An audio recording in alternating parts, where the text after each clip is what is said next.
Hey everyone, welcome back to another video. Today we'll be taking a look at everyone's favorite hedgehog, Sonic, in his brand new game that's actually just a remastered version of a Wii game, but let's not get into the details because like Sonic, we gotta go fast. So let's hurry up and get right into it.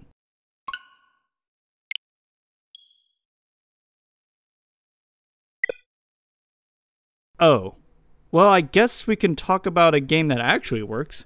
Eastward is a game that I've had my eyes on for quite some time. You can tell by just the footage alone that it's just such a colorful, whimsical kind of game that has some darker tones to it, which I oh so love. If you're a fan of the Zelda series or even games like Earthbound, then you should really give this a try. But let's get into the nitty-gritty on what makes this game so great, but also some of the shortcomings it may have.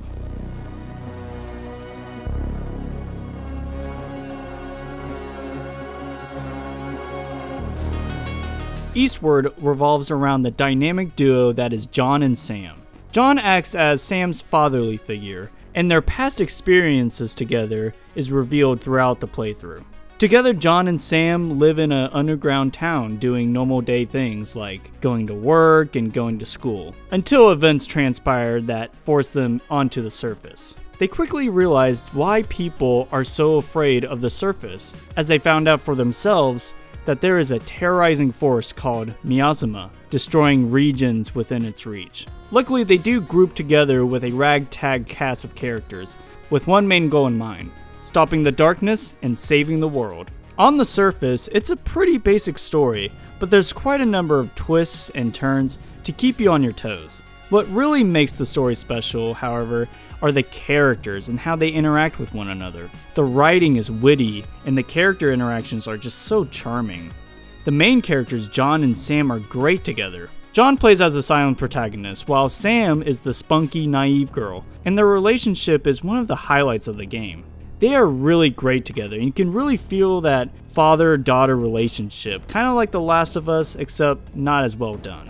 There's a ton of emotional moments in the story that absolutely hit. With the game looking so bright and cheery, it's shocking to know that it can be dark at times. I think it's more effective because of the lighthearted exterior that the game shows off with its visuals. It really does make the dark moments hit that much harder. I love the contrast that's on display here. It's refreshing to see a game touch on emotional moments in a real way. I was shocked of how some characters were dealing with their emotions after something traumatic. It was all really well done for the most part. There's also an intriguing mystery that is gradually revealed and expanded upon throughout the game.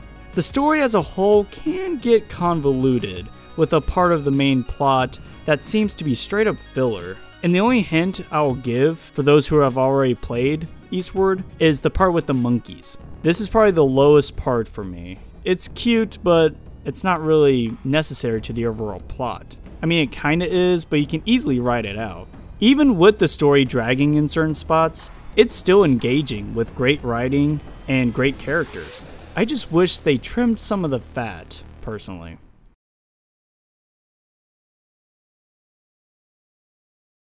I don't know if you could tell this by now, but Eastward is absolutely gorgeous, and I will fight anyone who says otherwise. Sure, it's not a 3D photorealistic game with a realistic looking PlayStation Vita, but come on, 2D pixels have never looked better, and it has never been more apparent than it is in Eastward. The lighting is phenomenal, the animations are filled with personality and life. The art style is so incredible, each character has their own little quirks in their animations, and the artist designed them with so much detail, which, speaking of, have you seen this world? It may not be big or expansive, but my goodness, there's so much detail within the world, making it dense. The towns are populated with fun characters, and each area has its own distinct culture in it. Honestly, one of the best looking games of 2021, hands down.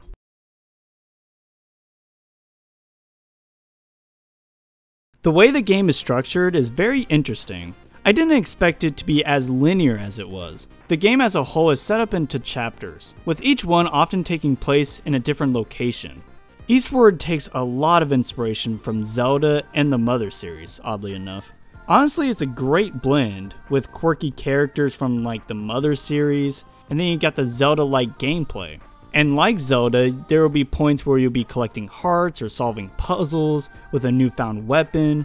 I won't spoil every weapon, but one of them is a straight up gun. For his neutral special, he wields a gun. But it does look like a super soaker, which is pretty neat. Honestly, I didn't think I would enjoy using the gun, but to my surprise, it became my main weapon throughout the game. Outside of the frying pan, of course. Yes, you heard that right, a frying pan.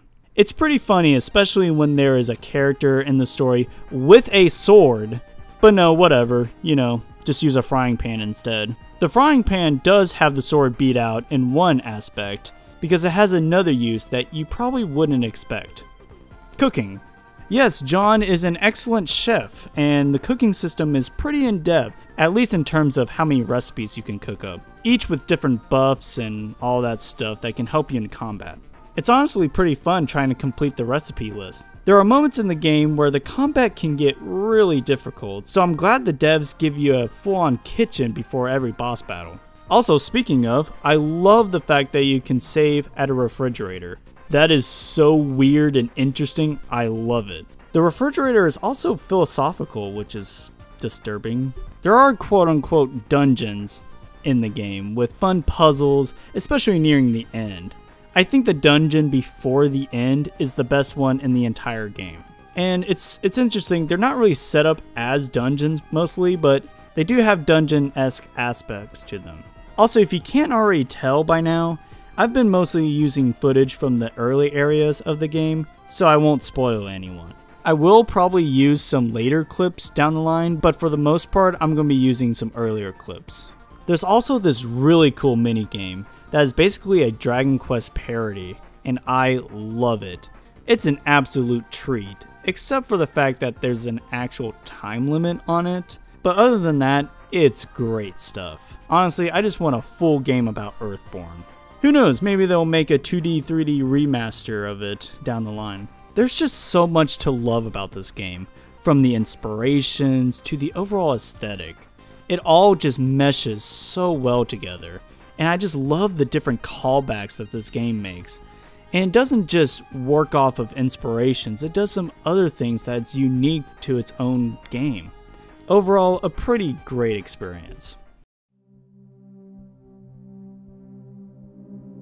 The music was composed by Joe Korlitz. He has done a ton of work throughout the industry, most notably on the recent Death Stranding, and he's even listed as one of the composers for the upcoming Halo Infinite, which is something I did not expect.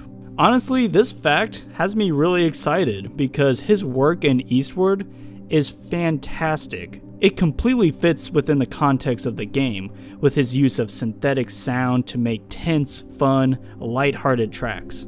He has a knack for making unsettling music that fits with the game's underlying creepy tones. Overall, he has a wide range of genres, and he seems to be a great composer. And I'm really excited to see what he can do in Halo Infinite, which I know has nothing to do with this review, but come on, I'm so excited for that game.